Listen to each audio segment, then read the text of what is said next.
Welcome, everyone. Welcome to Purplelunarose Tarot and Astrology. Tonight, I'm going to be reading for the fire signs Aries, Leo, and Sagittarius. I will put timestamps in after the live stream is over. This is going to be for the week of September 22nd through September 28th. So, we are starting Libra season this week. Fall equinox is going to be here, and that energy is all about closing out old chapters. Venus is also moving into Scorpio, so that's giving everyone the mushy gushy feelings when it comes to love and romance, right? Guys, you can find affiliate links and everything you need to know about private or personal readings in the description box. I am going to start with a collective reading first, and of course, then we will go to Aries, Leo, and Sagittarius. Don't forget, guys, we are multi-streaming, so we are on 3 different platforms at the same time. I see everybody starting to come in. Sandra says audio and pic is good. Michelle is helping us over on Facebook. Sherry and Diana on YouTube. Hello. Okay, let's talk about the energy a little bit because the moon is here, right? Okay, so today's the 16th. Guys, don't forget, like, we're always a week ahead. So when we do the fire signs tonight, it's for Aries, Leo, Sagittarius for September 22nd through September 28th. So if you're looking for what is happening this week, we already did those readings. We did them last week. So you can go over to my YouTube channel, look under the live tab, and you can go check my accuracy, right? The energy today, very powerful. The moon is here. I feel like I've been feeling this Pisces lunar eclipse supermoon for several days. It's building an intensity, I would say.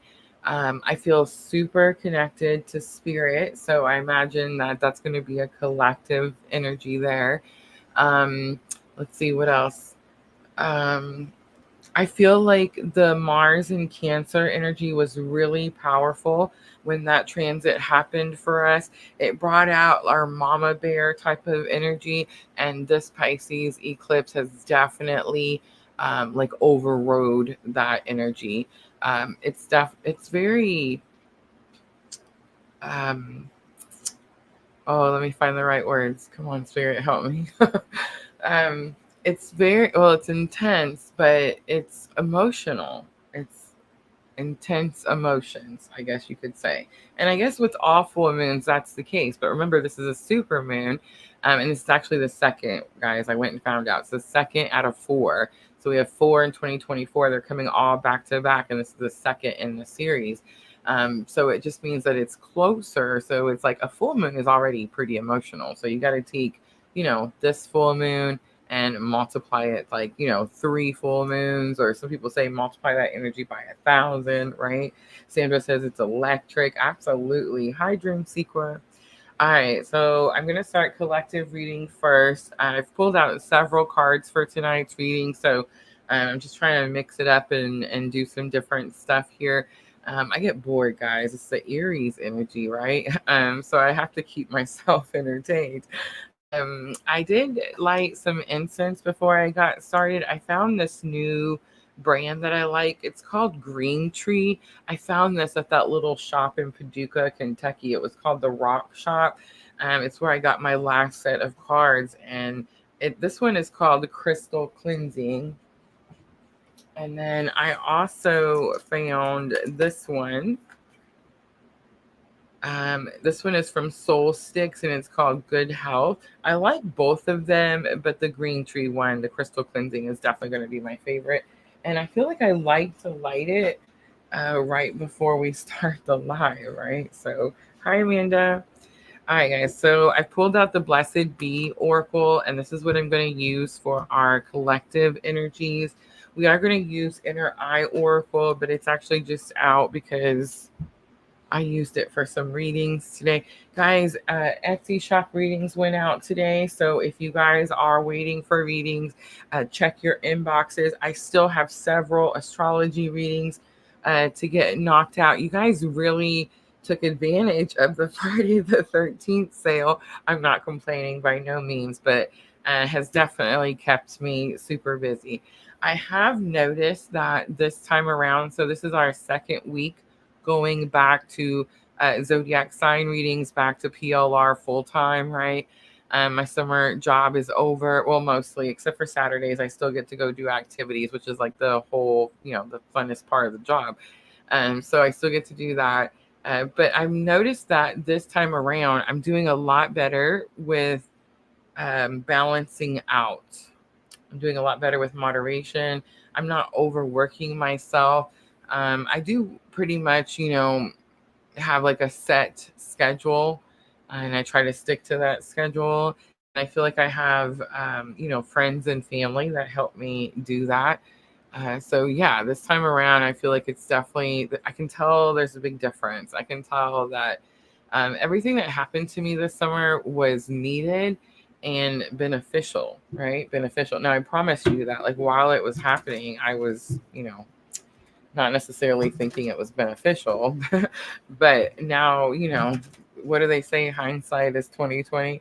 So it's like now I'm able to look at it and see like why I had to go through certain experiences and how it was for like my greater good, right? Or the greater good of all.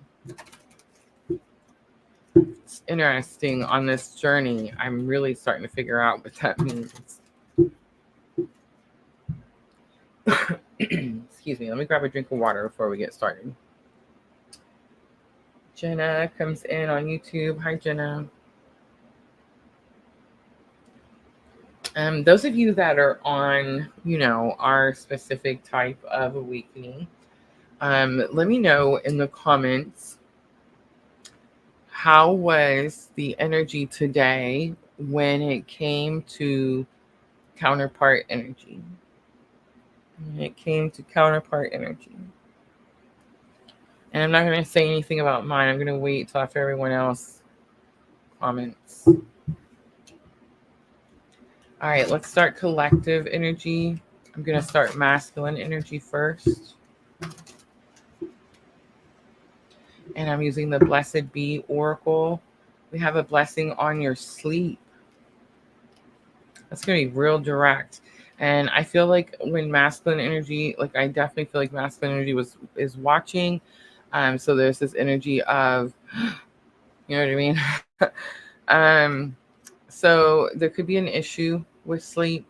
You could be getting downloads in sleep, receiving wisdom, knowledge. The dreams are vivid right now. They're impactful. They're potent, I think is the word, potent. And it is going to be that full moon eclipse. Some masculines could be having bad dreams. It's fear.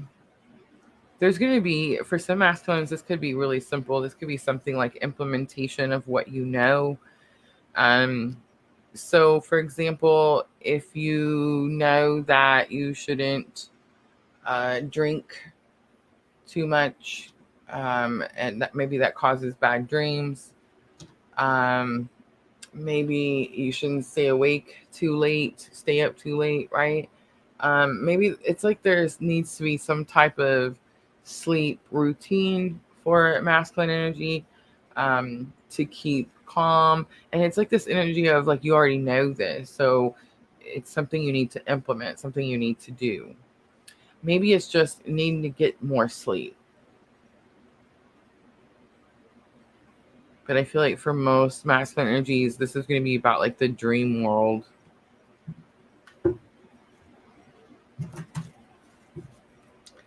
It's number 6.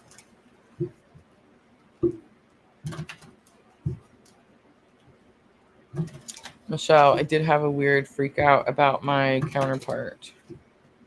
She said dream.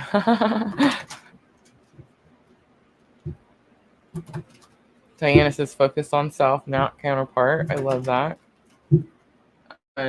I feel like we gotta stop beating each other up though about what we feel and when we feel. I feel like there's purpose for when we collectively have an overwhelming surge of masculine energy, or like when we have a collective surge of feeling their energy. I guess that's what I should have asked, is how many of you felt counterpart energy today? All right, let's do feminine energy.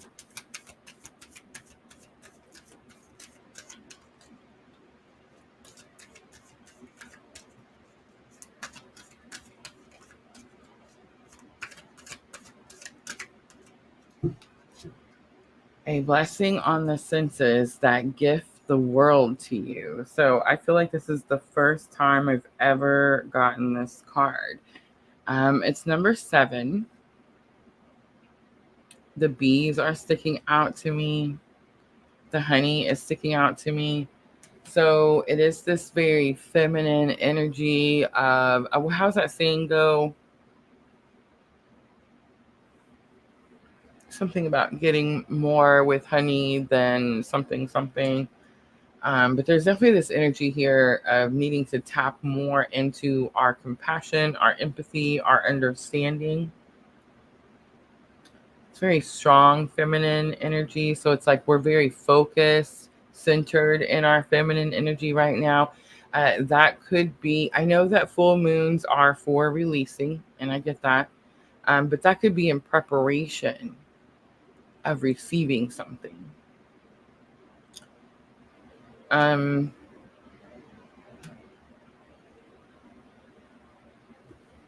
wanted to say there's something about the emotions, but I feel like for the most part, when the wave of emotions come in, and that's why I was asking earlier, like who's feeling counterpart energy, is because, or like the person that woke you, you know, how every once in a while you just get this wave of something, you know, a lot of times we don't even realize that it's someone else's energy. I think a lot of times, especially at the beginning of our awakening, we think it's our energy and we're like, how come I feel this way right now? Like I just was fine earlier, or especially those of us that do certain things to stay in the present, or you know, like self-care, self-nurturing, self-healing, where we're really focused, kind of like Diana was saying earlier, where we're really focused on ourselves, right?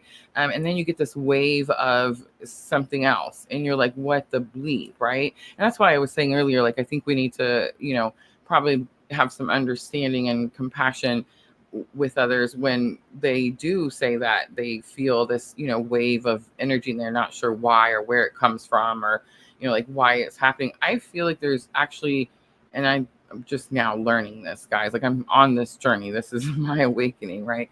But it's like I feel like there's great purpose for that, great purpose. And you know what people ask me a lot of times is they'll say, does the counterpart energy do that? And I can't say masculine or feminine because we now, our masculine, you know, tribe, part of our tribe is growing now. I remember when we only had one masculine energy that watched these, and then, you know, it got more and more and more. And now it's, you know, it's getting up there. But it's like, and it definitely can vary. Remember, everybody's journey is slightly, you know, different. The same but different. We experience the same steps, I feel like, but different times. But they'll ask me, does the counterpart, do they feel my energy? And the answer to that is yes, right? There's too many divine masculines that are, and not wounded masculine, because a wounded masculine will say, I don't feel anything. I don't know what she's talking about, or I don't know what he's talking about, because again, it doesn't matter. But you know what I'm saying? Like it's this, I don't know, it's like this type of denial type of energy. If you listen to masculine energy, and there's more and more coming out every day, like starting to follow their own purpose, starting to really speak out about their experiences and what has happened to them, what it means for them, right? And more of them are discussing the different experiences that they had as they, you know, woke up, right? And then, of course, in my own journey, I went through a period of, I'm actually in another period of separation, but I went through this period of separation that was like one of the first periods and it lasted quite some time. And so I remember I was like guessing or wanting to know, or like just, even thinking, oh, it's just me, I'm the only one that feels whatever. And then there was, last summer was a reunion period where I got to ask all those questions, and I got to, get all the confirmations and that type of stuff. So yes, it is definitely on both sides.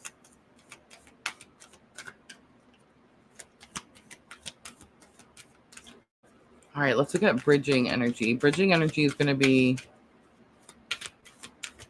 current spiritual lesson. I love that. We have number 17, a blessing on your love. So we have 6, 17, and 7, but there's something about the number 17 that's sticking out to me. It could be a year, a date, a birthday. My birthday is on the 17th. It could be, I don't know. It could be something significant. Just represents something, means something. I don't know.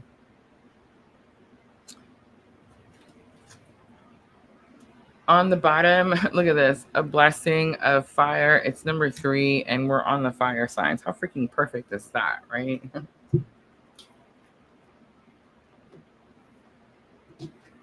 going to use some regular Rider Waite. If certain cards come out, I might cover them up, right? So we don't see any boobs or whatever it is that YouTube doesn't like. Dream sequence. It triggers us to see what needs to be healed, bringing us closer to our oneness and understanding our inner consciousness, at least my thoughts. I love your thoughts, dream sequence.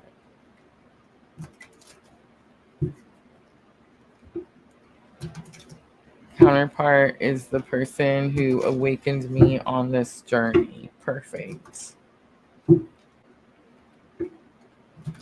I love how she says the person who more or less triggered me to begin this journey. It's the person that I think it's a trick. I mean, definitely triggers, but it's even more than that, right? It's a complete. I don't know what the word is I'm looking for. Like complete breakdown. It's a complete breakdown.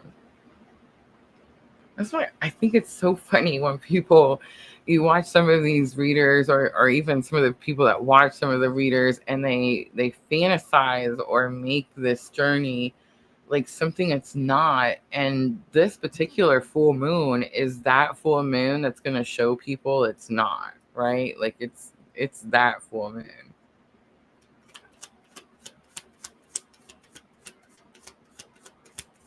Yes, breakdown of literally everything.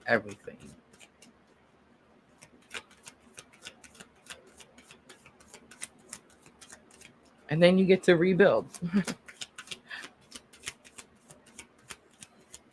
All right, let's look at the masculine energy, a blessing on your sleep.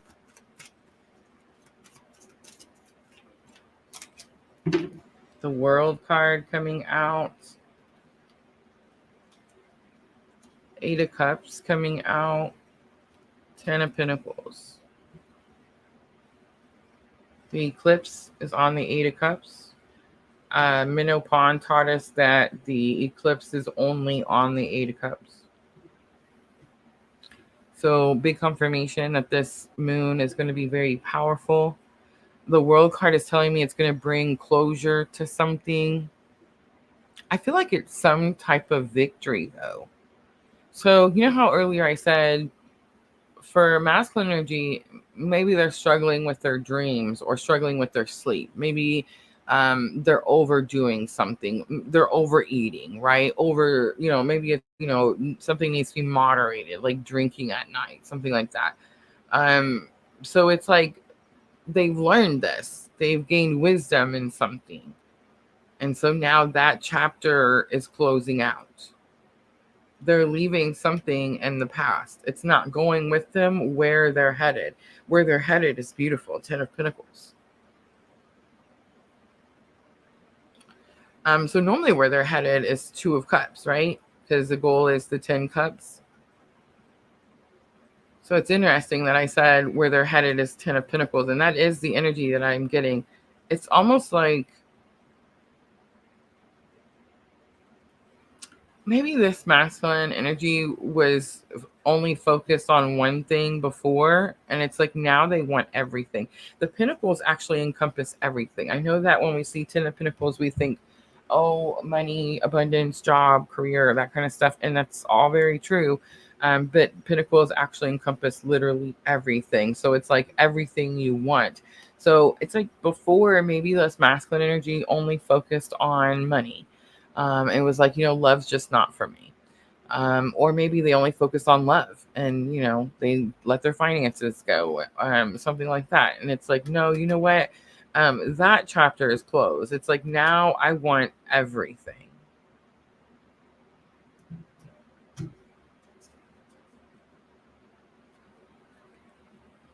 This is also giving some coming out of Dark Night of the Soul. That could be the chapter that they're closing out too, because when you're in Dark Night of the Soul, you're learning to understand, you're learning what your worth is.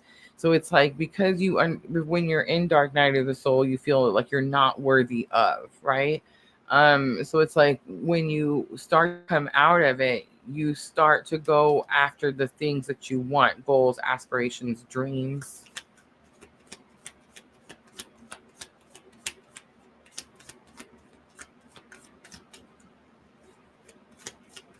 All right, let's look at the blessing on the senses that gift the world to you. I love that. The 2 of Cups comes out. So look at this. The masculine energy walking towards the 2 of Cups. The divine feminine has the 2 of Cups. The 3 of Cups also comes out. Soul tribe, soul family, celebration, victory. Yes. Divine feminine could have cut something out as well. I think what you cut out was all the people telling you what to do. It's like you were struggling to find happiness, or struggling to find joy, or struggling to um like feel like you're victorious or achieving something. And it's like when you tighten that inner circle, when you remove the negativity and the jealousy and the karmic energies, it's like that, then suddenly you're victorious. Suddenly you're able to ride into victory. I feel like you've put, I almost said all your eggs in one basket, which I don't normally say that saying, so that's interesting. But it's like you've fine tuned something, and it could be the relationship that you want. I feel like I've been doing this. Um, I don't know. Well, I guess since the twin, right? That would make sense. There's this theory that when you have this type of awakening, no one else will match that energy.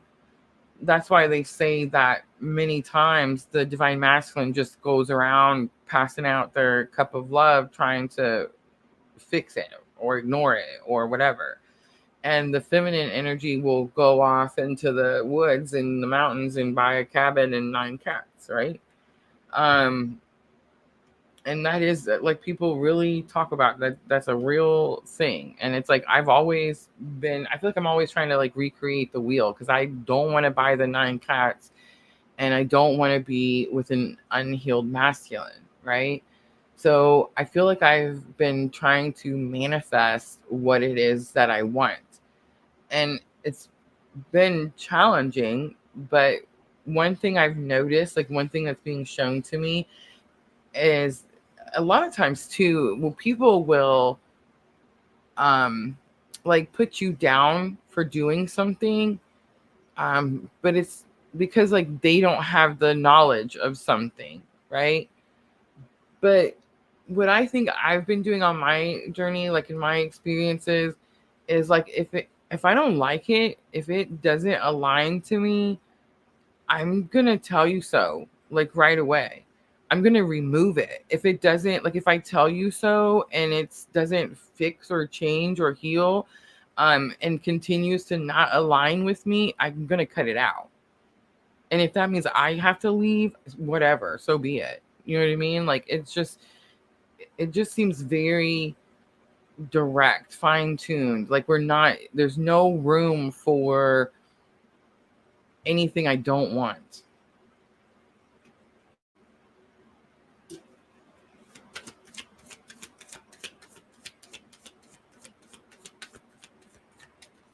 All right, let's look at number 17, a blessing on your love.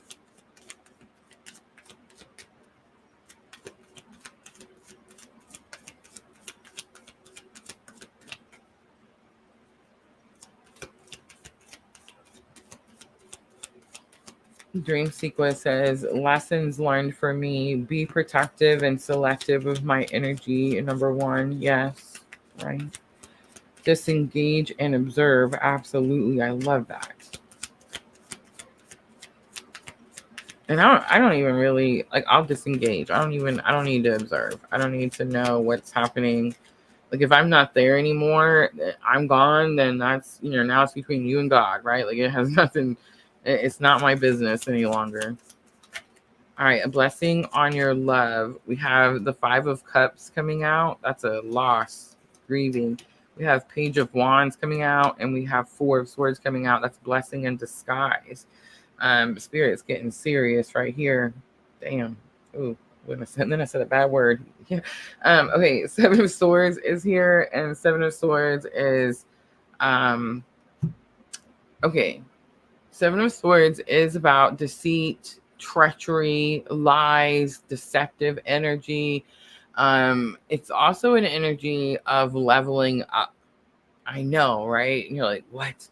A lot of times, especially for Divine Feminine, when we're out here telling everybody what our plans are, what we're trying to do, we'll notice that things are hard or challenging, or we're, getting one obstacle after another. And then when we keep our conversations private between us and, God, suddenly things flow in a lot easier. Does that mean that like your friends and family are against you and like wishing you whatever? Actually, sometimes it does. Hate to break it to you. Sometimes it's unintentional and sometimes it's very intentional, right? I feel like I made that other word up. But yeah, sometimes it's on purpose, sometimes it's not. But I do feel like right now Spirit's asking us to really close out that cycle where we gave access to everyone. I think that has been huge. But let me tell you why I thought Spirit's getting serious here. The bridging energy, the blessing on love. Ready? Okay, this is kind of upset me. Like it was enough for me to be like, what? Okay, so the 5 of Cups is loss, grief, despair. You lost something that I can't describe to you the pain it caused in words. I don't even like to touch that card.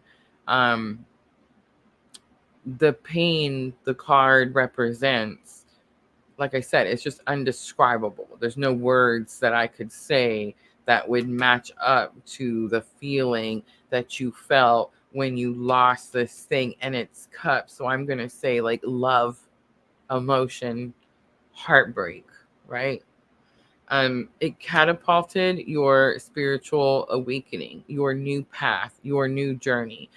Life is completely different today than it was a year ago, 2 years ago, 5 years ago, 10 years ago, before you met that person, right? Did we go through massive healing? Yes. Was it a blessing in disguise? Yes. Because what happens now, are you ready? Here's what happens now. What happens now as you go through this healing journey as you start to implement or begin implementing the things that you've learned, as you begin healing, you come together in union. And that is the goal. And when I say in union, I mean 3D union, because you're already one soul. You're already whole. I don't buy into that there's a half a soul somewhere that belongs to my half a soul. Like, that's crazy. I do buy into the simultaneous incarnation of your soul. I think this moon is going to show us how far we've come and why we had to go through something. And again, I need people to understand that when I say you come into union, that's going to mean something different to everyone. To everyone. For the person that has been working their healing journey for, I don't know, 5 years, 10 years, 20 years, and you are coming into reunion with your counterpart, is this the time? Is this the one where you begin to heal each other, and go live happily ever after, as the saying goes? I don't know. Very possibly. Very possibly. For those of you that your person is like on the other side of the veil and it's completely impossible for you to um, have that type of 3D physical union in this lifetime, does that mean that you don't get to experience that? I don't believe so. And I believe that this moon is going to be the moon that shows you that. Something I've learned in this journey is there is going to be one person for those of us, again, on this very specific type of spiritual awakening journey. Remember, a car accident can cause you to have a spiritual awakening. Okay. Trauma causes you to have a spiritual awakening. But for those of us that had this specific type of spiritual awakening journey, we're healing something about love and relationships. We are experiencing love and relationships in ways we never have before. We are completely different people today than we were the day we met this person. What I've learned and experienced since that happened to me is that that energy that was in that person, I have experienced in multiple places. And I think that's why we have confusion or like misunderstandings or different labels like walk-ins, and replacements and things like that. And I think that's why I was so against those labels, or like so against those beliefs systems, because I knew that there was only one person that woke me up.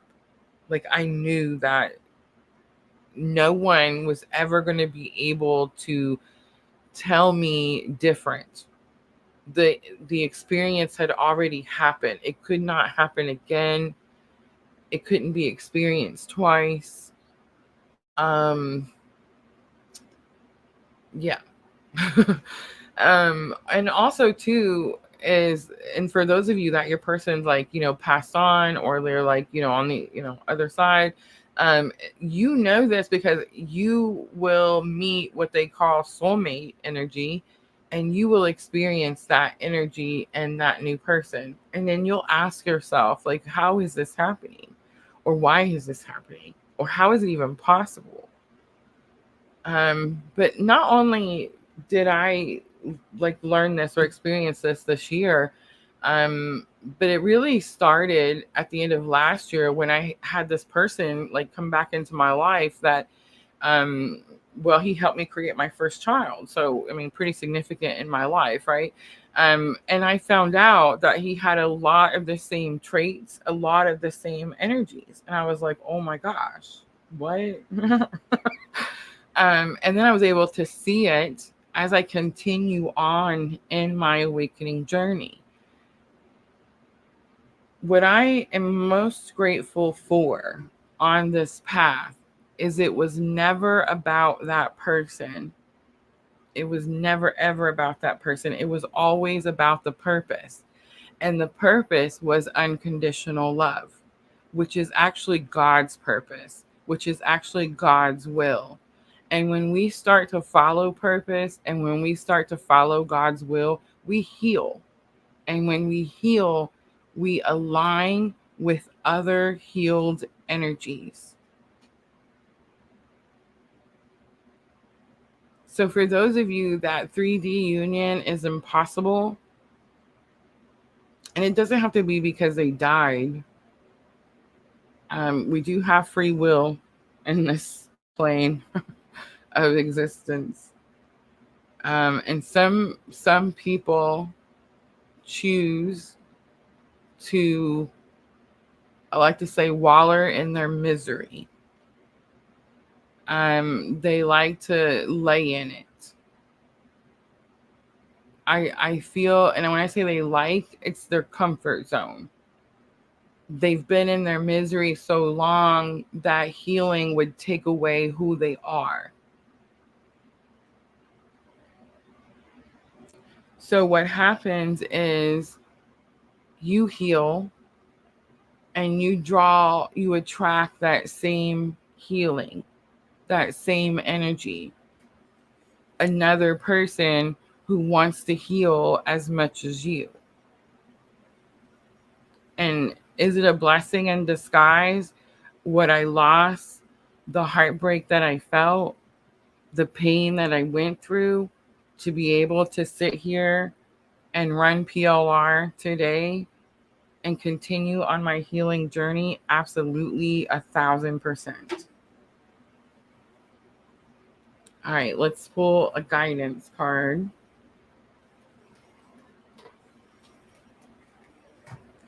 To close out the collective. The World card, the first card out, was the only major arcana. Definitely closing out old chapters. Starting new cycles.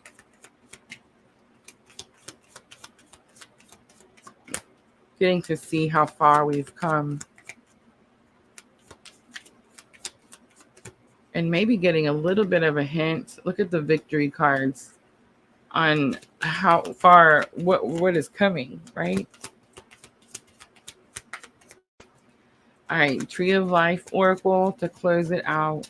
I got the Child card and the Nuts card. Let's look on the bottom. I have the Autumn card. Let's read the Autumn card because, it's autumn.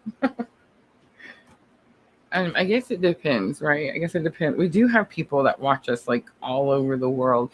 There's like, I don't know, like 13% or something like that. People watch us from like Australia. There's the Philippines. Like we get, there's a percentage that comes up in our analytics for the Philippines. So I guess really honestly, it just depends on where you live. But when I'm talking about what's happening with the energies, I'm talking about the energies that I'm feeling and I'm experiencing. And I'm here in Kentucky for the time being.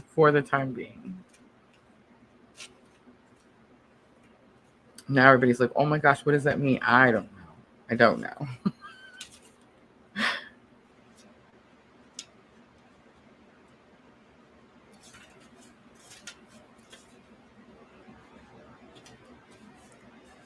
All right. Tree of Life number 25 is the Autumn card. It says windfall of memories, sentimentally poignant memories, change, stature, acceptance, foreboding, worries, learning through mistakes, bewilderment, and scattered thoughts. There is an aura to you at this time. If you have come upon the Tree of Life Autumn card, your memories may be your best guide for future decisions. Tree of Life Autumn is adorning you with a crown of leaves or a pile of them to jump in to toss about, as you have come a long way and have been through much. I freaking love this oracle set. I swear it feels like we pull them out at the end of the collective, and it's like it wraps up with using the words that I used um, in one card. Isn't that just freaking amazing? All right, now I done lost track of where I was at. You have an opportunity to now reap the benefits of all you've learned and all you have endured. You have learned well and have had your moment in the sun at this phase of life, and now you must look ahead, using your memories to guide you. Allow your past to be your teacher as you feel the moods of past phases of your life to resurface. Choosing the Tree of Life Autumn card is an indication that there will be shifts that you cannot deny.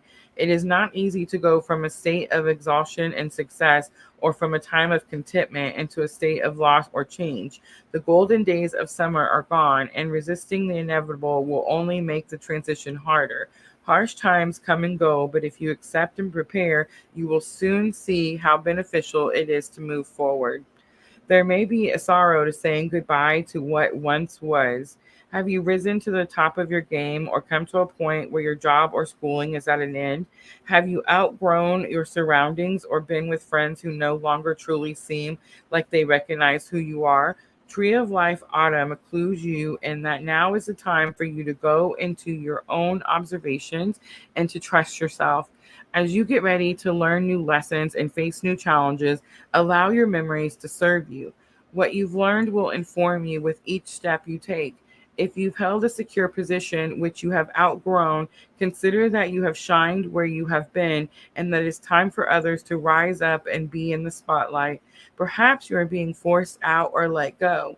This may be bewildering, but now that stepping aside does not have to mean you are defeated. It simply means you must be ready. You must ready yourself for new experiences and future moments of glory. Though the future can be frightening because of all the unknowns, Tree of Life Autumn reminds you that there is much dignity in a timely withdrawal. Have courage. Do not slump in despair. Reach out with strong, supple branches and feel yourself expand. Your thoughts may scatter, but breathe in the crisp air. Tree of Life Autumn asks you to recognize you are wiser than you once were. Gather all your thoughts and feel your way through this period. Write yourself a letter or journal your thoughts and feelings. Tree of Life Autumn showers us with emotional colors. Allow yourself to feel all the emotions you have now rather than fighting them. Each leaf has a message of its own, like a letter from the spirit realm, urging you to believe in yourself. Embrace the many changes and know a wonderful future awaits you. And that's the autumn card. How freaking stinking beautiful was that? All right, so that's going to be our collective. I'm going to put on a little video for you guys to watch while I clean up.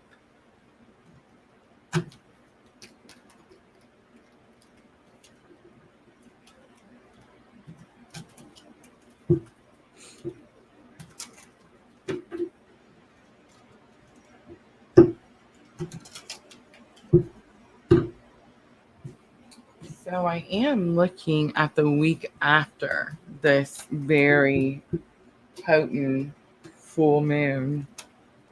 So that collective could have some strong clues.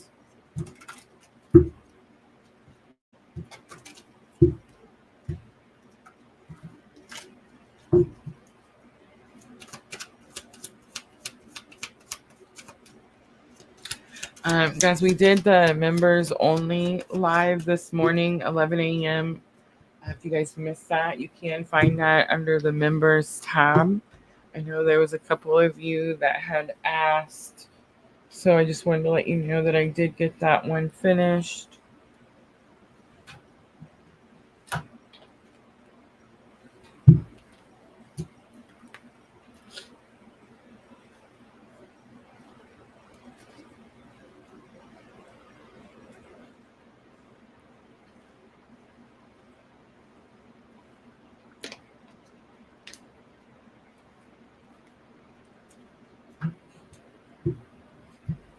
All right, so I'm going to use the numinous for energy of the week so we can get an idea of what we're working with, whether it's a challenging aspect, whether it's in a specific house or we're dealing with a specific sign. I'm going to use the Inner Eye Oracle as soon as I find it for the main spread. So when we look for a challenge or obstacle, lesson learned to help us with that challenge or obstacle and the outcome, Inner Eye Oracle.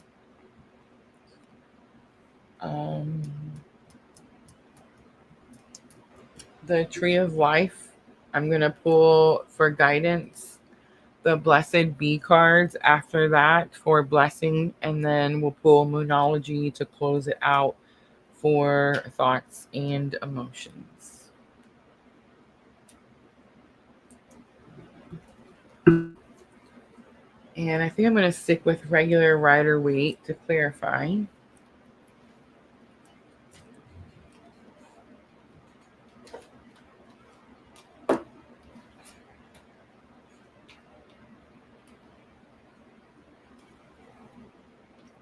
I haven't been able to see it yet. I went out twice to try to see it. I can see the glow or like the glare, but there's clouds. So,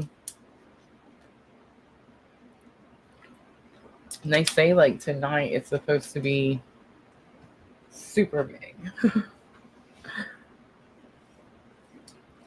All right, I think I'm ready. Aries. Aries always the guinea pig.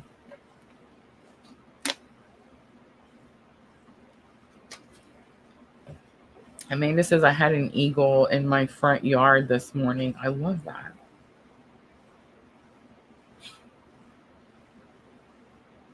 Sandra says I'm moving to Missouri. Starluva, hello. Has clouds.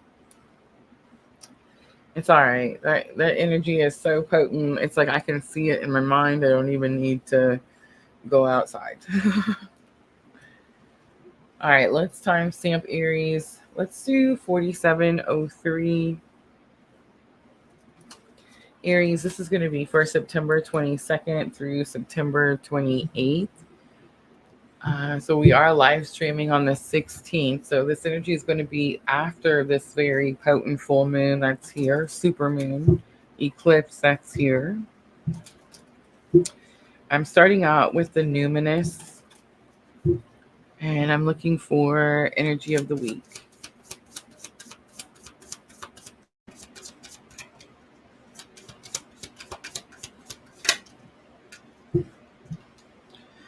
We have 11th house, the edge. So 11th house, everybody get your charts out, right?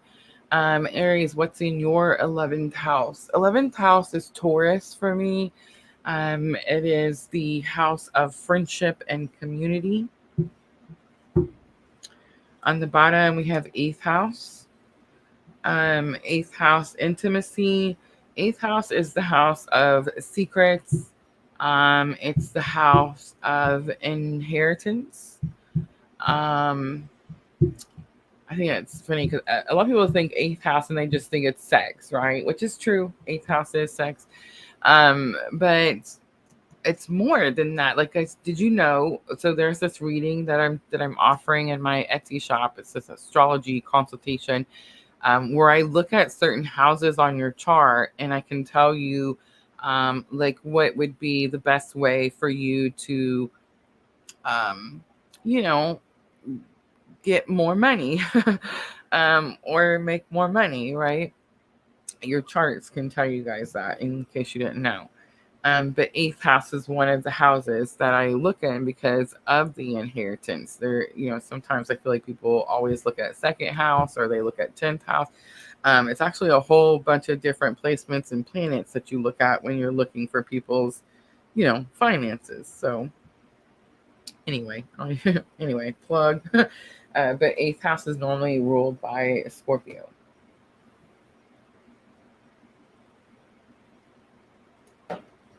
All right, Inner Eye Oracle.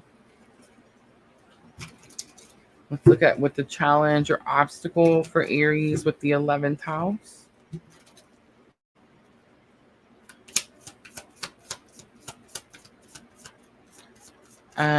Chiron is in my 11th house.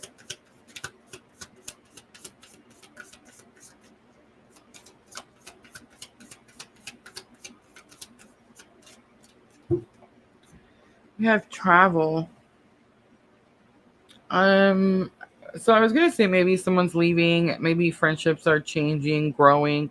But I think it's possible, Aries, you're outgrowing friendships, you're outgrowing community, you're outgrowing something, right? Lesson learned that can help you. We have the rest card here, and then potential outcome. We have the passion. It's the Eight of Cups, so it is. I mean, I'm sorry, Eight of Hearts, which translates to Eight of Cups. But it shows the box of matches. So it is this energy of like burning something down, completely letting go of something, completely releasing something, which really makes sense because the Pisces lunar eclipse moon, it's showing you something, Aries. It like it's showing us right now, but again, this is for next week, right? So next week when you come back to watch to check my accuracy, it's like the moon is showing you something, some delusion, some fantasy, some misunderstanding, some confusion that you had that was keeping you from being able to move forward. So it was like, and it has to do with friendships or community. I know for me personally, I tried to like change my community. Like I tried to change I had this inner circle and I started to outgrow that inner circle, and I realized, some were going to go with me and some weren't.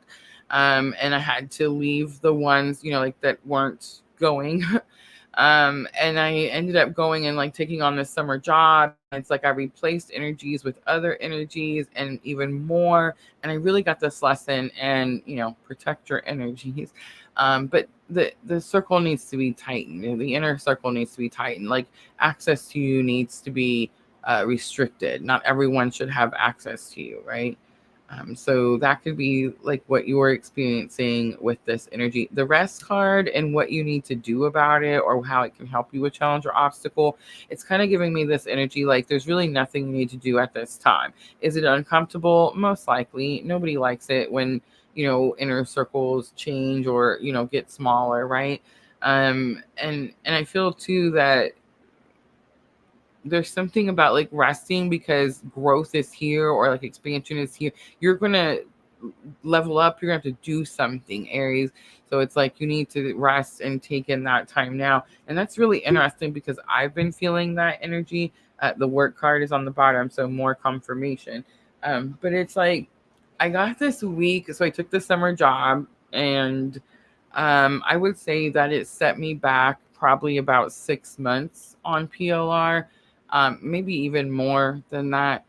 I don't think it's going to take me that long to like actually get back into it and bring it back to full time. But it definitely was like a hindrance, set me back. Um,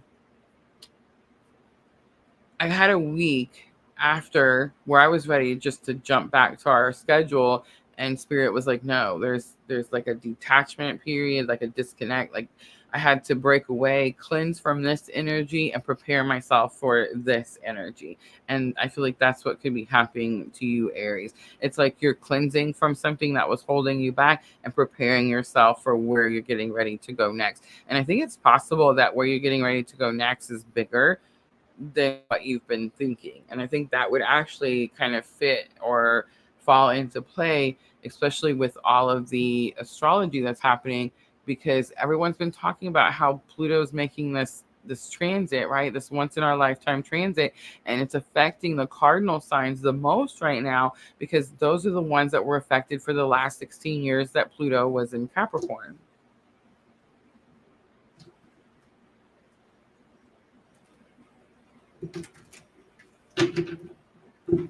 So Aries, Cancer, Capricorn, Libra.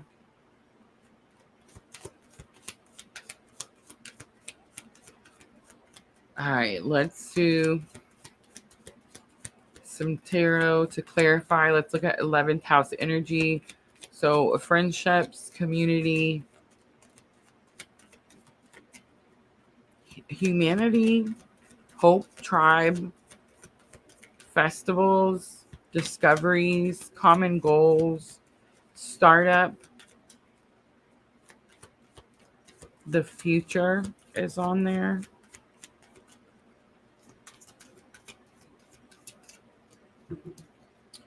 All right, so the Hierophant comes out. I'm immediately getting this energy of like something becomes official.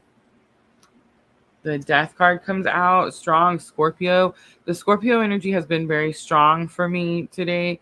Um, I mean, that could be my own personal Scorpio energy, but I don't think so.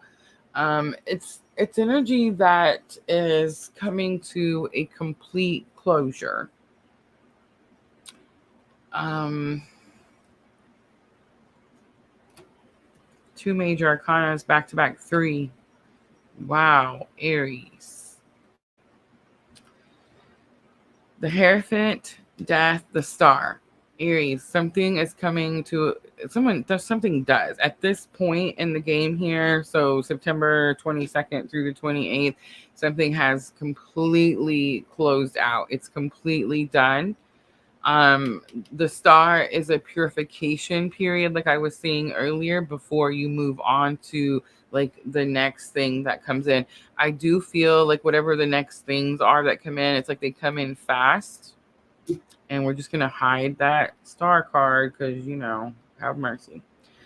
All right, the Travel card. We have the Four of Pentacles. Four of Pentacles is holding on to something so long that you restricted the flow of anything else happening. The Temperance card says, thankfully, you're healing from that. It has been a slow process, but now you have new options. Seven of Cups coming out.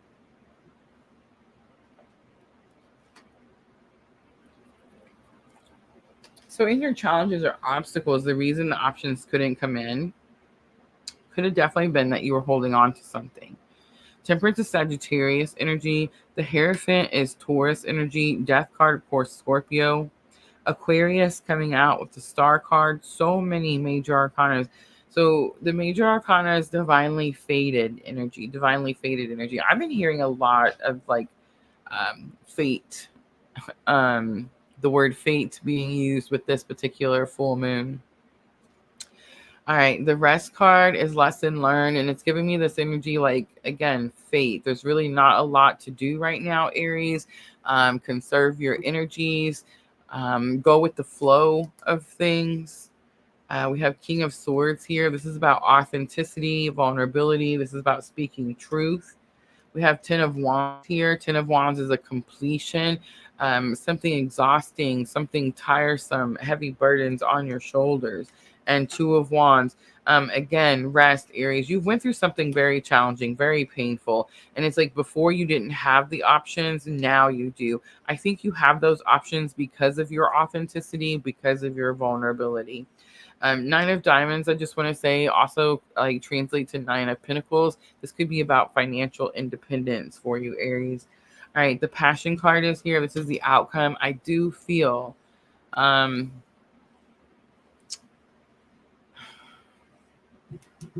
okay, so just an example. I have a lot of Aries, okay? So my Sun, Mercury, Mars is a lot of strong personal planets in Aries. Which means that fiery, feisty, passionate, exciting, a short fuse type of energy is a lot of who I am. I mean, it takes a lot of my personality, right?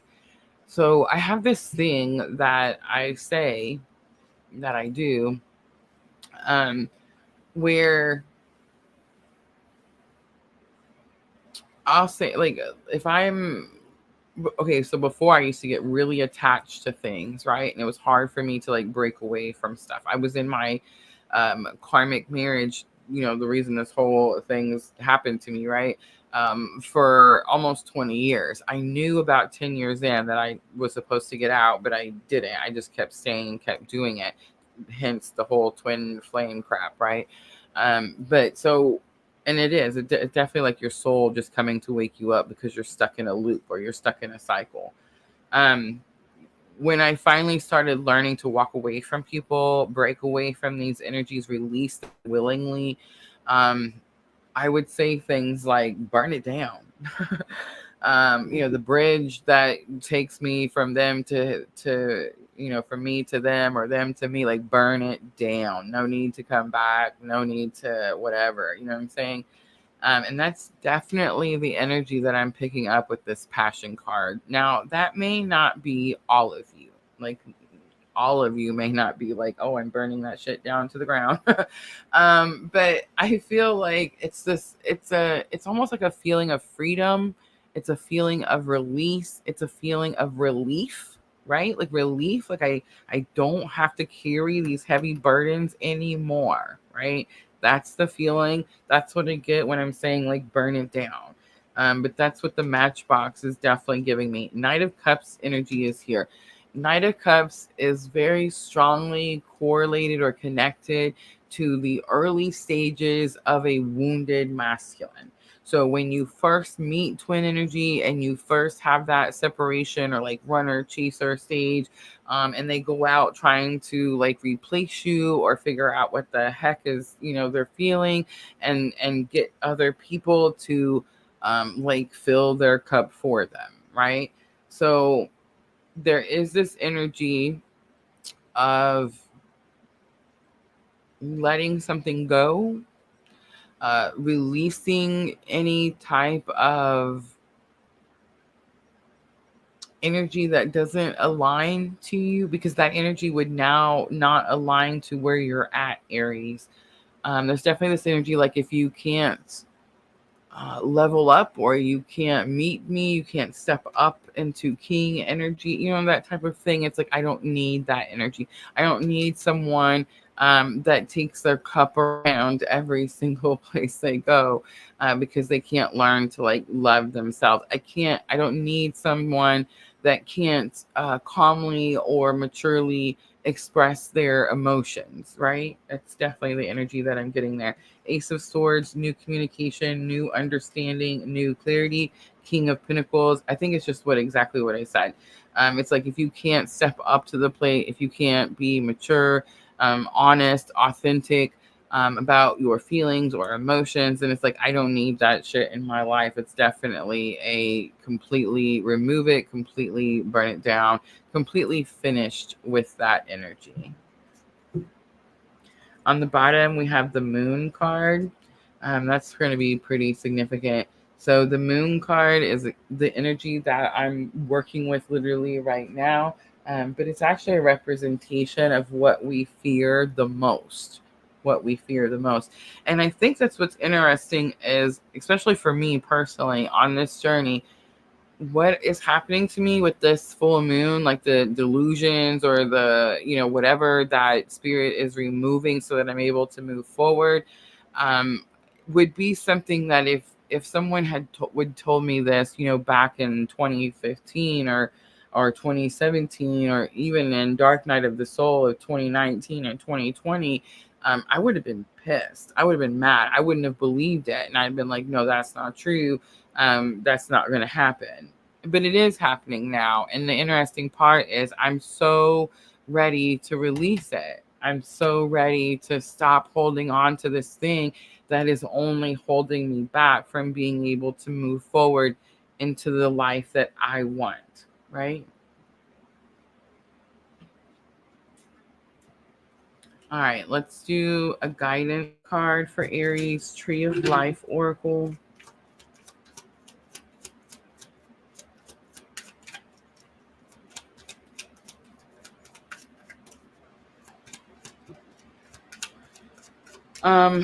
So that's just an extra in the deck, but I keep it in there because of the feather pen.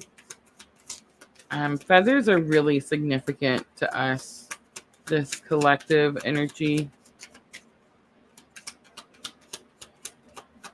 It could be a representation of a message.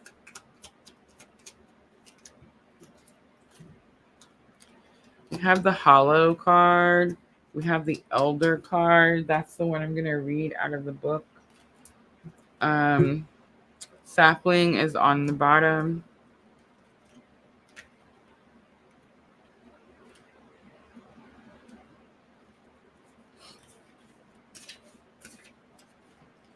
The Elder card says wisdom, experience, knowledge, care, depth, passive action, self assurance, endurance, patience, irritability, inflexibility, afraid of death, weakness, regrets, impatience. In selecting this card, it's a sign that the wisdom in you is growing. The tree of life elder is always with you. This is the ancient and eternal aspect of self, silent, watchful, and knowing. This ancient one will warn you when you are going astray and will gently nudge you back to safety or smack you hard. Either way, Tree of Life Elder knows the rule senior members is to reinforce the younger ones by sharing knowledge. Elders remind you of what you know deep down. You know all you need to know deep inside. Tree of Life Elder is that aspect within. With love and patience, calm and wise hands are there to show you that you can endure. You can live your dreams or live nightmares and tell the tale. Tree of Life Elder not only wants you to survive, this Elder one wants you to branch out, to reach for your glory, to belong, and to be strong. Tree of Life Elder urges you to be aware, to be patient in some situation now. Know that you're responsible for your decisions. Try not to get irritable when others don't understand you or what you're doing. Learn from your mistakes and let regrets help you make better decisions. Heed the messages you receive if you have pulled the Tree of Life Elder card. This card is not to be taken lightly. With all seriousness, sit up straight and examine where you're headed. What is it you are doing, and think before you act. Do not assume you are invisible, for Tree of Life Elder sees and knows all. The truth is not something you can hide. The truth just is. Tree of Life Elder has seen much misery and encourages you to give extra thought to consequences. Tree of Life Elder advises you to not give in to your weaknesses. This elder within balks and draws the line, telling you to stop doing anything that does not benefit you. Tree of Life Elder passes you the fruitful bot of wisdom, shares the bounty of inheritance, and will help you establish yourself in life to fulfill your dreams. If that does not pertain to you at this time, and choosing Tree of Life Elder, you may be allowing someone else to live on the edge at your expense. You may be sheltering someone from the storm they themselves have caused or have become entangled in. Tree of Life Elder reminds you to not enable those around you to take advantage of you or to destroy themselves or others. I feel like that message definitely resonates, especially with my own journey. I am completely out of the enabling stage, right? All right, let's pull a Blessed Be Oracle. I just decided to add these a little last minute.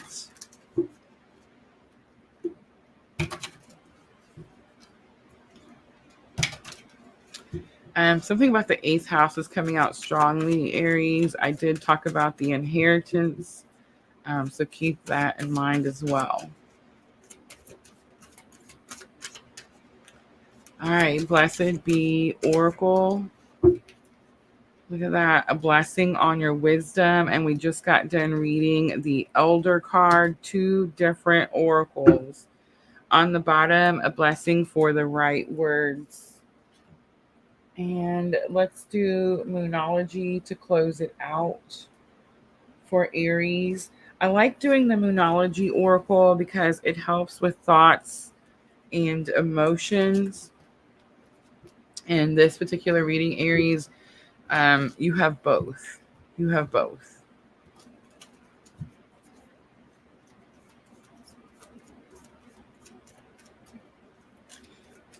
I want to say something really quickly about this passion card, the box of matches, Aries, especially for this Aries placement, this Aries energy. Um, we don't do this lightly. When I say burn it down, um, when I'm talking about like personal bridges, to things. And when I'm choosing to burn something down, a bridge, right? To go back to anything from my past, I don't do it without any, like, it's not like it's easy. It's not like a heartless thing. It's a power thing, right? Like there's feeling, there's emotion, but my feelings and emotions will not control my actions. It's a power thing. It's giving third chakra. You know what I mean? It's a personal power. So Aries definitely in their emotions. Hierophant first card out could have something to do with a marriage. Could have something spiritual.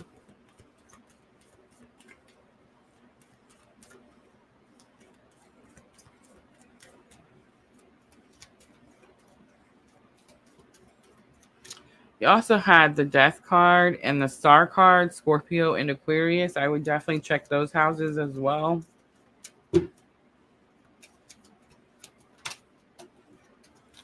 Your hard work is paying off. It's new moon in Capricorn.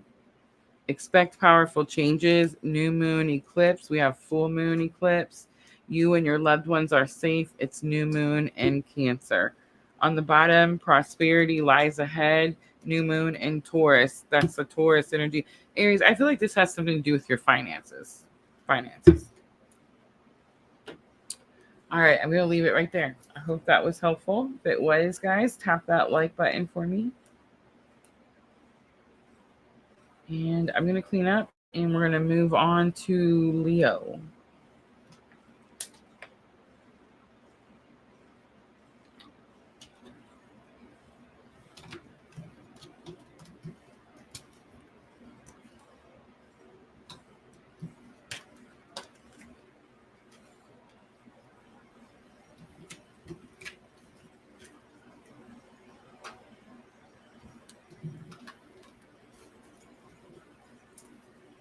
Hierophant, the Star, the Death card, Temperance, Sagittarius energy. So many major arcanas.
Guys, I want to show you before we go on to Leo. Tomorrow's schedule has changed a little bit. You guys may have noticed. Water signs is normally done on Tuesday night at 9 p.m. Cancer, Scorpio, Pisces. We're actually going to read water signs at 6 p.m. tomorrow evening. So if you can join me for water signs, it's going to be 6 p.m. At 9 p.m., we're going to do lunar eclipse reading. So the lunar eclipse will peak, I believe it's 10:44 p.m. So we're going to start the live around 9 p.m. That's Central Time, my time.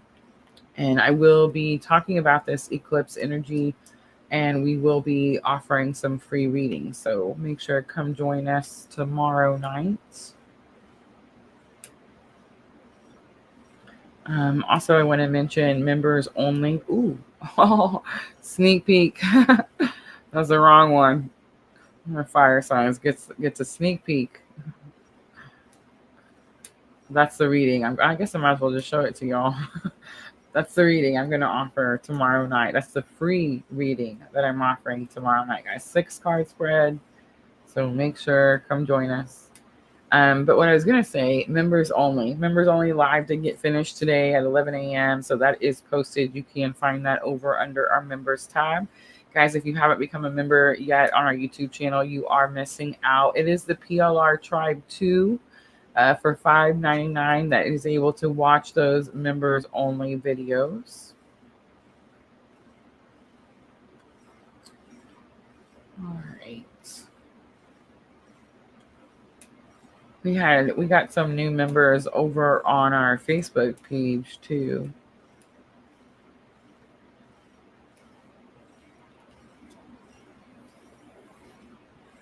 Amanda said that hit home.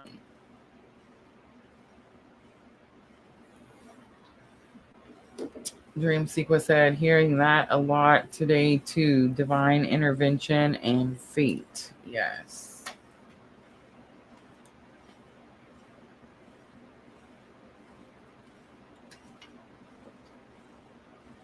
All right, let's timestamp Leo. Oh my goodness, 116 even. All right, Leo, this is going to be for the week of September 22nd through September 28th. So we have Libra season starting. We have fall equinox here. We have Venus up there getting us all in our feels. I'm actually live streaming this a week early. So we are right here in this very powerful, very potent Pisces lunar eclipse super moon energy. So if you guys are looking to what happened this week, you can find that already posted over on our YouTube channel under the live tab. But let's dive in. September 22nd through the 28th. Leo, I'm looking for energy of the week, and I'm starting out with the numinous. We have Neptune coming out. Neptune dreams. Imagination, memories is on here. The subconscious is on here, and self-sacrifice. I think it's going to be the subconscious. Leo, this Pisces full moon is all about 12th house energy. So Leo, go check and see what is in your 12th house. What rules your 12th house? Where is Pisces for you? There's going to be a message. Look, I just got done showing by accident. Now I'm going to show it on purpose. I totally did this by accident, y'all. Showing the spread for tomorrow night's reading. Leo, one, there's 12 people total watching. I just want to say 12 could be a significant number for you, Leo. But if you look at that 6th card, it says 12th house guidance. That's what that says there, 12th house guidance. So normally we look at higher self guidance. We get guidance from spirit. This is going to be very specific for your personal 12th house. So that means when you come tomorrow night to get your free, Pisces reading, full moon reading, you can bring your charts with you. And when you get that guidance, it's going to be for that specific section in your house, right? And let me just remind everybody what I mean by houses. So these are your 12 houses. When I look at your chart, each house represents something. First house, I am. Second house, I have. That's why people think it's, money, assets, that type of situation. Each house represents a section of your life, right? So when I give you guidance tomorrow night, it's for that 12th house. The 12th house is also what they call the house of spirit, right? It's your spiritual house. I bring all that up because Neptune is the ruler, the natural ruler of the 12th house, is the natural ruler of Pisces. This is for the week following the Pisces lunar eclipse super moon. All right, bottom of the deck, we have Pluto transformation. Pluto is making a once in our lifetime transit. We've been talking about it for years, it seems like. In January, Pluto moved into Aquarius. A week ago or so, Pluto moved back into Capricorn in a retrograde period. And then November 19th, Pluto moves back into Aquarius for the next 20 years. So it's like every planet is coming up to Pluto. It's like Pluto's, made a spot in Aquarius, and it's like every planet is making a transit, has to come up and touch Pluto, right? And so it's every planet, every energy is having to go through some massive death and transformation. Leo, your dreams could be going through a massive death and transformation. Maybe what you thought you wanted out of life now is not what you want anymore, right? Something like that.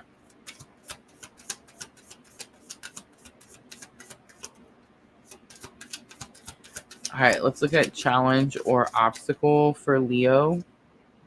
We have news. You're waiting for news, waiting for information to come in. New beginnings. The news could have something to do with the new beginning.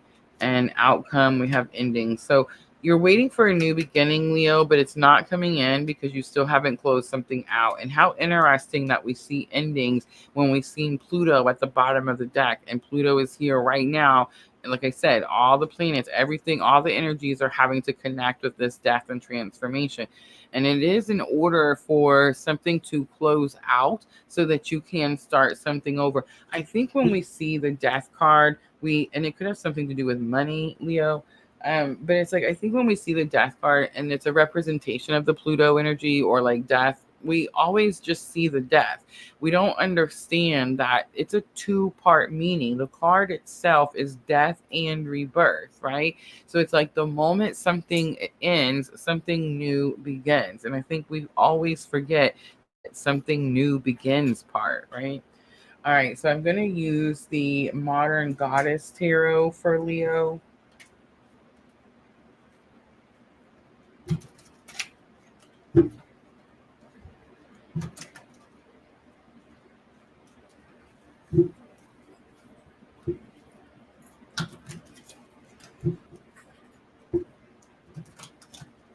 Seeing the Eight of Cups, Leo.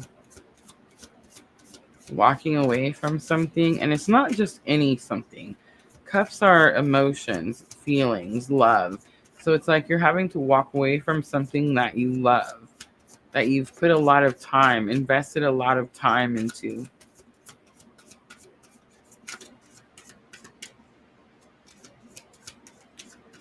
All right, Neptune dreams. Ooh, big confirmation that it's yours, like for real dreams, what it is that you want out of life, because we have the 10 of Pentacles coming out.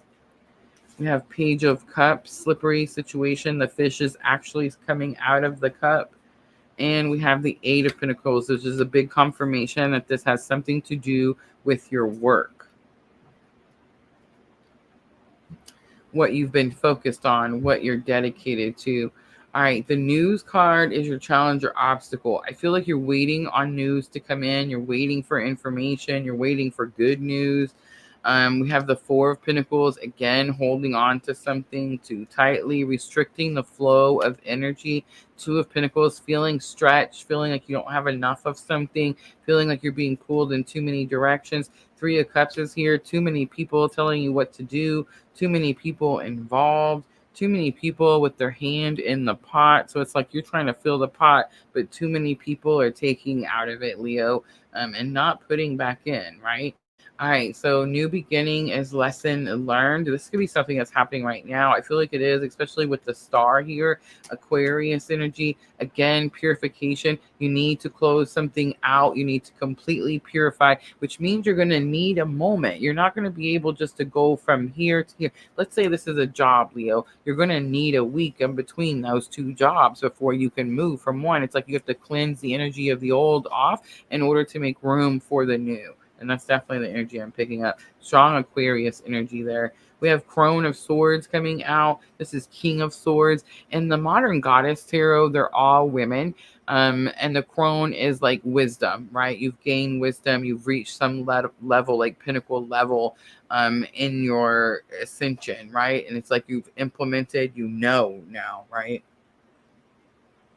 And we have the Moon card coming out. So the Moon could be illusions, but I feel like it's more about you seeing things clearly now.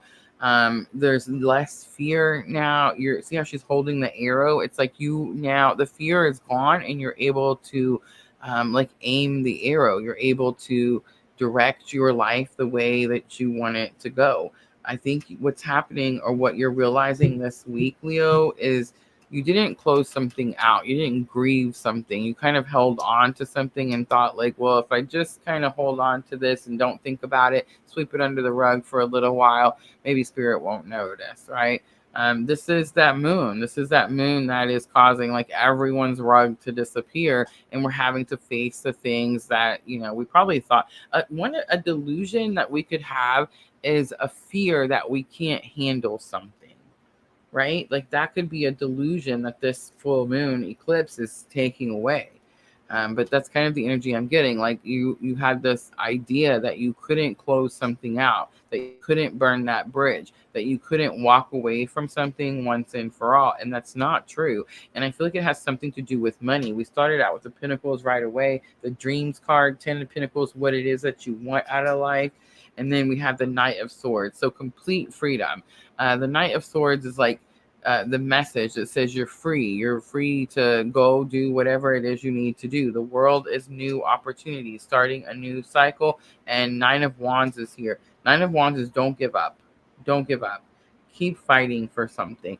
I feel like, Leo, you could be on the brink of wanting to give up on something that has to do with your dreams, what you aspire to do in life. I think maybe something in your finances isn't going the way that you thought it was going to go, but it's because you're not willing to release something. You're not willing. Again, we saw the Four of Pentacles, so it's like, and this is a whole different tarot set. I use regular Rider-Waite for Aries, and Aries also saw the Four of Pentacles in the same position, in a challenge or obstacle. You're holding on to something too tightly. You're restricting the flow of energy. The moment that you let it go, the moment you're like, okay, I surrender. I know that better is coming. I'm just going to do what I know that I'm supposed to be doing. It's like, bam, that's when it comes in.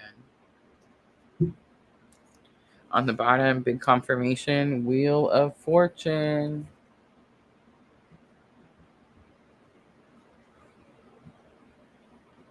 All right, let's do Tree of Life Oracle for guidance for Leo.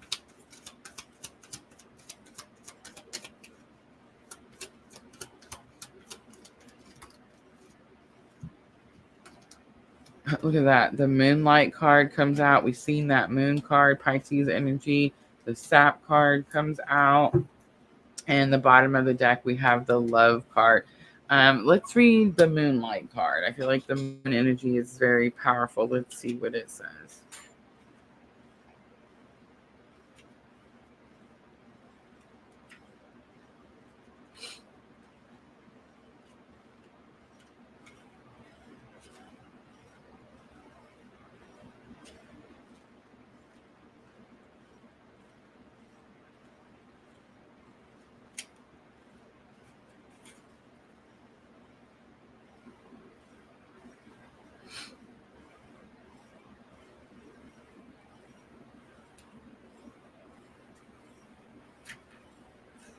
I might find it in this live. I found it. All right. So the Moonlight card is number 12 in the Tree of Life Oracle. It says becoming aware of light and shadow, magnetism, alchemy, natural rhythms, changes, acceptance, desires, illusions, deception, ignorance, misguided thought, and mistaken impression.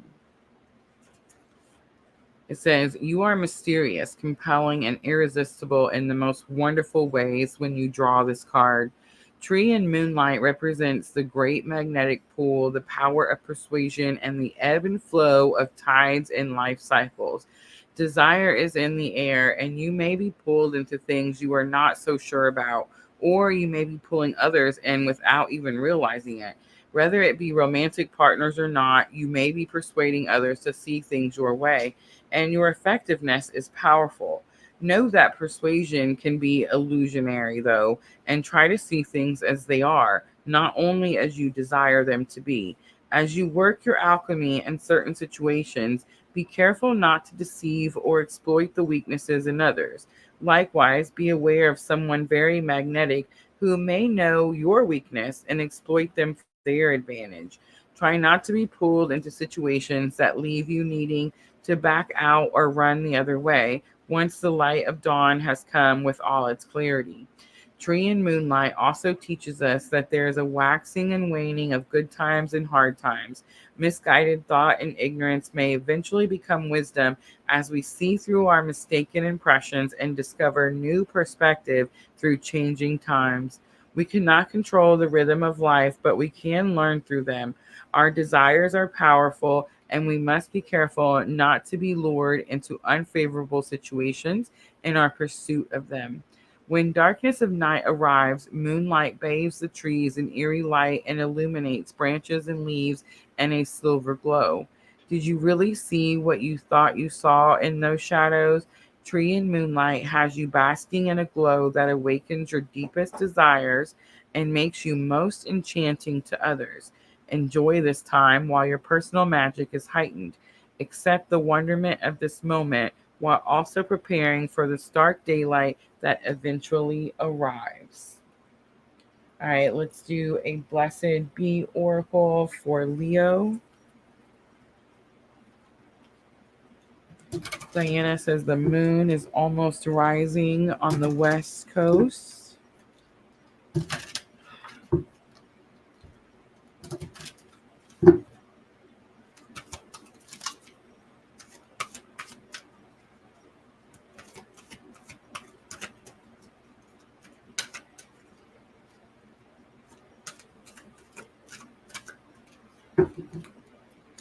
We have a blessing on a journey. It's number 22.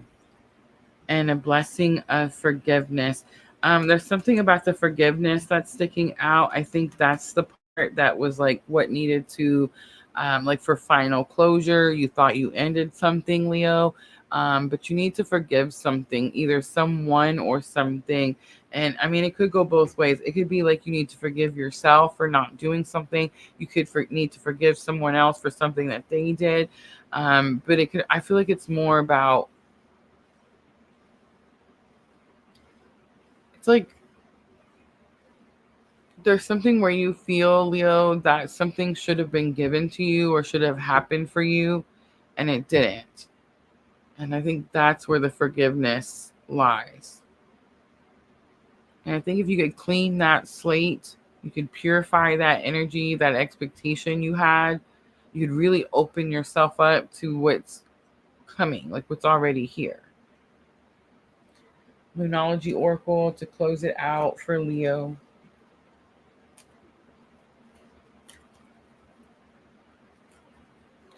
And this is going to help with your thoughts and emotions.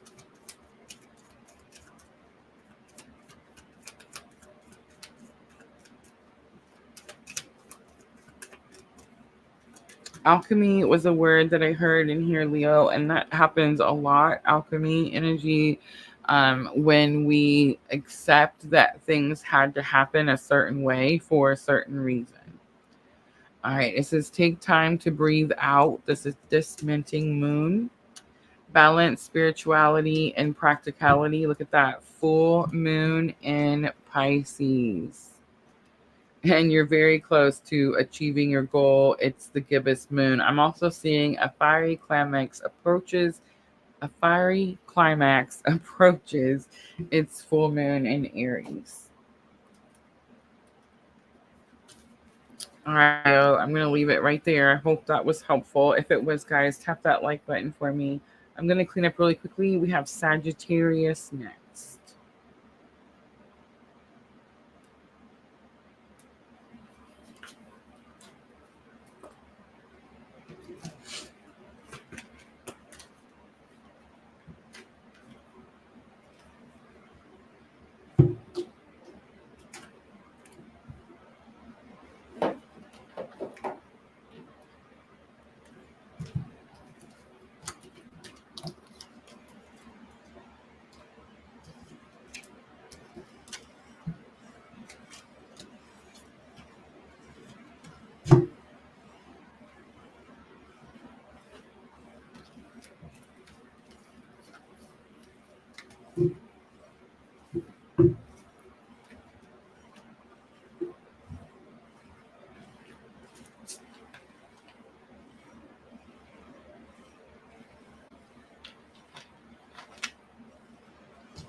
I love the purple rose. I used to have this, I still have it. It's at my sister's. This big purple rose poster.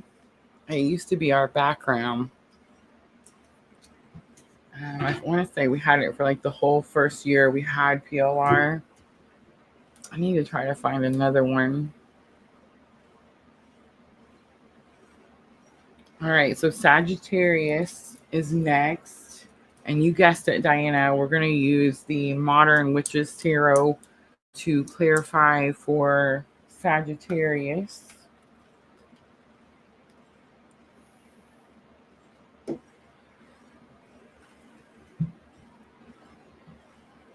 right, let's timestamp. Let's wait for the fives. Let's do 135.55. Sagittarius, this is for the week of September 22nd through the 28th. I know we waited for it, but the fives are going to be significant. Change is here, right? Okay, so September 22nd through the 28th, Sagittarius, this is for the week after the Pisces lunar eclipse supermoon. I'm actually reading on the Pisces supermoon eclipse energy. So we're looking at a week ahead. So if you want to know what's happening this week, Sagittarius, I would recommend going over to my YouTube channel and looking under the live tab. You'll be able to find last week's videos. We're always a week ahead just for that reason, right? All right, energy of the week, Sagittarius. I'm going to use the numinous. Let's see, what is the energy that you're working with? September 22nd through the 28th. I'm going to take both of them. We have Libra on the bottom. The 22nd kicks off Libra season. It could have something to do with a relationship. It could have something to do with bringing balance into your life in general. You have opposition and square. So I think opposition actually has something to do with twin energy because of the mirror. It's something about something being reflected back to you. And then there's going to be the square, and the square as an aspect in astrology that says things are challenging. They're not flowing together easily. So there could be something in your twin journey that's not flowing together. There's something completely, clearly it's going to have something to do with like out of balance, out of whack. It could be a self-reflection, but I feel like if it's a self-reflection, it's going to be like something in your life needs more balance. If it's a twin reflection, they could be reflecting something within you that needs to be healed.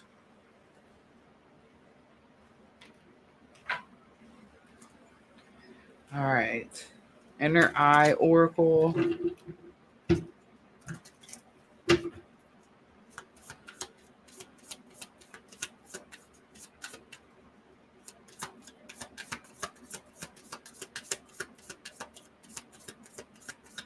Makes conscious is on here, and that Pisces moon is all about the subconscious. So something could have been brought to the surface with that full moon. That's bringing now, it says creates tension or stalls, sounds the alarm. It also says motivates.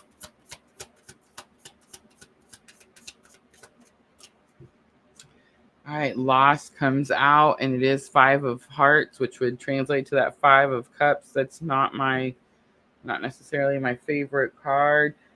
So there is some type of loss, some type of grieving that's in your challenge or obstacle. I don't think this is new. I think this is something that you've been experiencing over a period of time. All right, lesson learned. We have the money card coming out, Ace of Diamonds, and then final outcome. We have the guide coming out.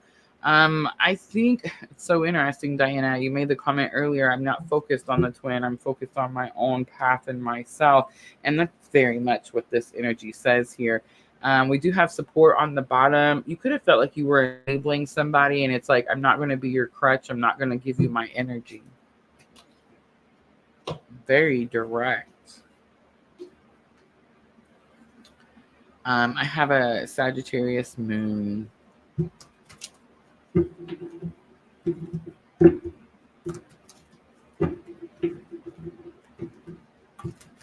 right on the cusp of Sagittarius and Capricorn. For the longest time, I didn't have my time of birth. And guys, you can do your birth chart even if you don't know what time you were born. But it clearly helps, right? So the moon is the fastest moving planet on the chart on your chart. And when you have the time, it definitely could move to a different sign or other planets if they're right on the cusp. And my moon was right on the cusp. So I knew that it could be a Sagittarius moon for the longest time. But honestly, when it's on the cusp like that, you feel both energies anyway. All right, so let's see what's going on. This mirror energy is being reflected. Something needs balance in your life. If you've been really focused on love, maybe Spirit's asking you to focus more on your money, on your finances. It could be the opposite too, though. Like if you've been really focused on your finances, Spirit's asking you to bring love into the situation. All right, let's pull some tarot. The Modern Witch's Tarot. 3 of Wands is about taking action towards your future. Page of Swords is that creepy watcher guy. It says someone's watching, but they're fearful to communicate. It is about higher learning. It is giving some Sagittarian energy, like I want to go learn more. And 10 of Swords is here. So it's like you're finished with the cycle that you've been in. 10 of Swords is a completion to a painful life cycle. So that's why you're ready to learn more or go somewhere else. Something you've been doing has been very challenging, very painful. It's like life lessons type of energy.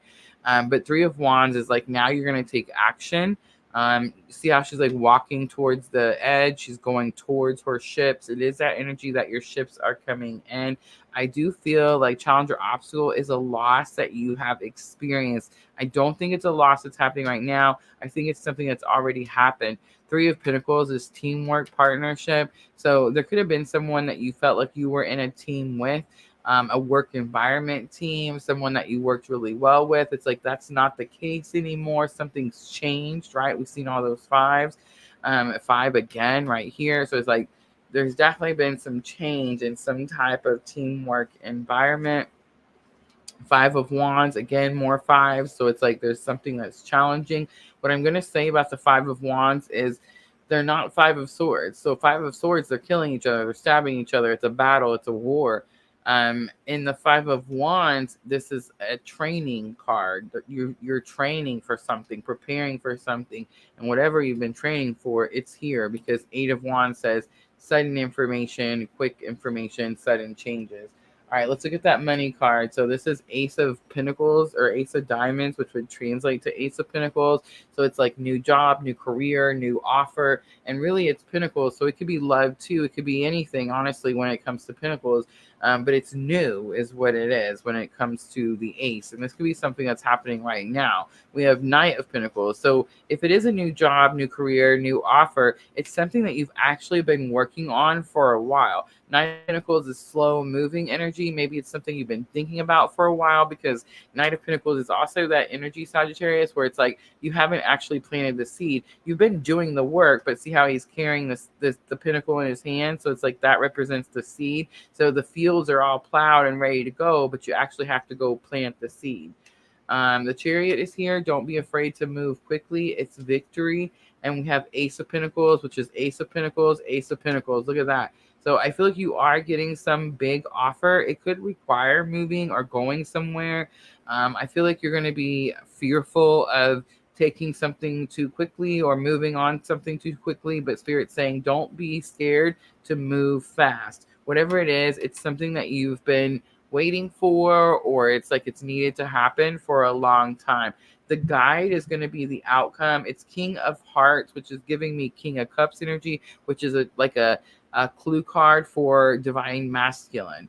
But the guide could say that someone showed you something and now they're guiding you in a certain way. This could be like spiritual guides. Let's turn it over and look. Knight of Swords. Knight of Swords, I think it's King of Cups, divine masculine energy.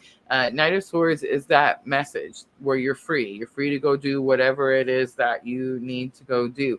Knight of Wands is here. Be confident in what you're capable of doing. And Three of Swords is here. Three of Swords is a time of healing.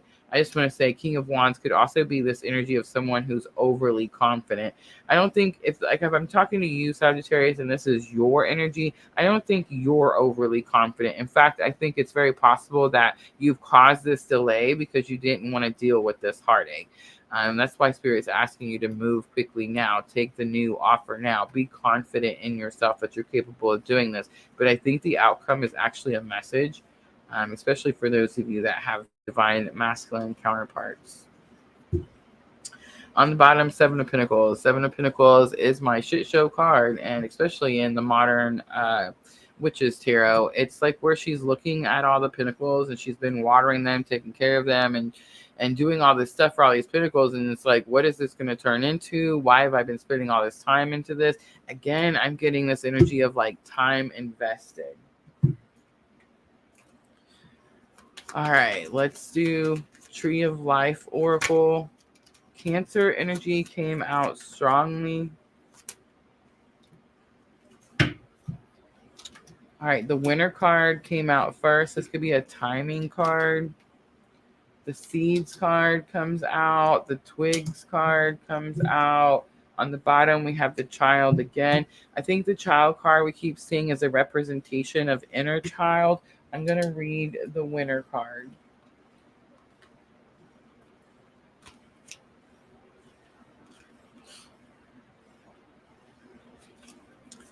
All right, introspection. We've seen that mirror. All right, maturity, survival, dormancy, integrity. I can't say that word.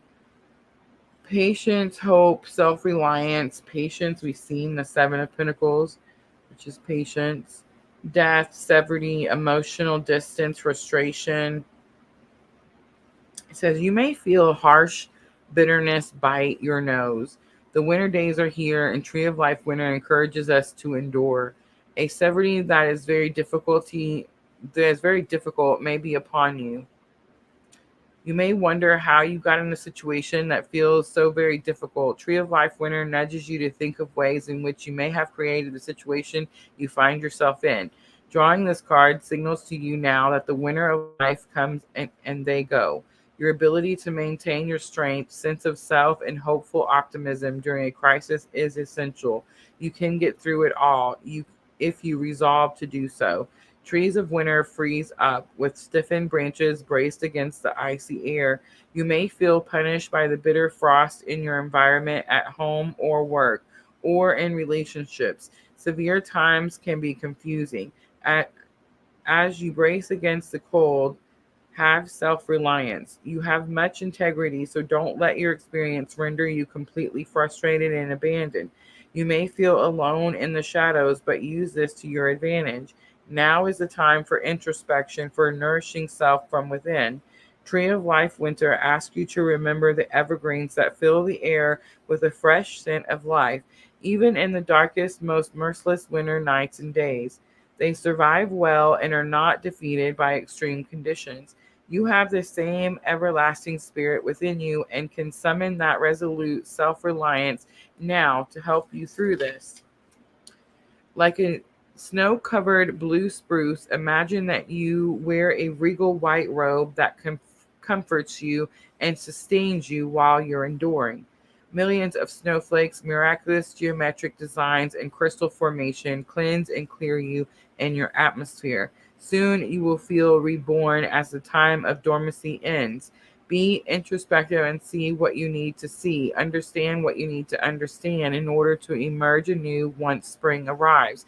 If something in life keeps you feeling remote or cold, emotionally foreign or lost, step out of the shadows and into the light. Conscious awareness of your weak points will help you gain strength to endure dark days. Summon the evergreen within you as you face the days in shadow with real integrity and courage.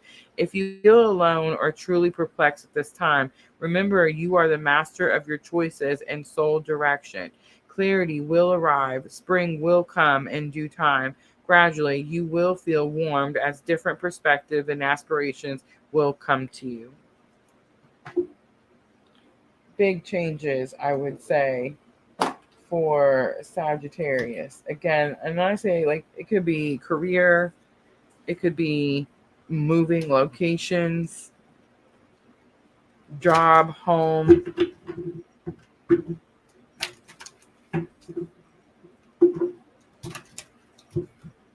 I wouldn't necessarily say it's about relationship, except for those of you that have counterpart energy.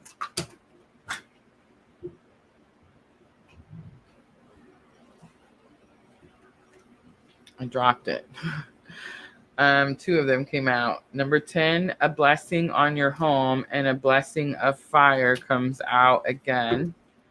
And a blessing on a battle that cannot be avoided. Number 20. How interesting. All right, let's do Moonology Oracle to close it out for Sagittarius.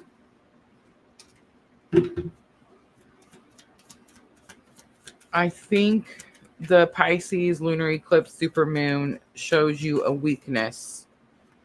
And it's a weakness that you can't afford to not heal, not face, not overcome. So you do. All right. Moonology, we have a win-win outcome as forecast. It's full moon in Libra. And that could be giving you a timing because that's the next full moon. So there could be like our new moon. So that could be like there could be something that happens in this moon phase between the full moon and the next new moon. A new romantic cycle begins. New moon in Libra, big confirmation of what I was just saying. Meditate and contemplate. That's what Spirit's asking you to do. New moon in Pisces.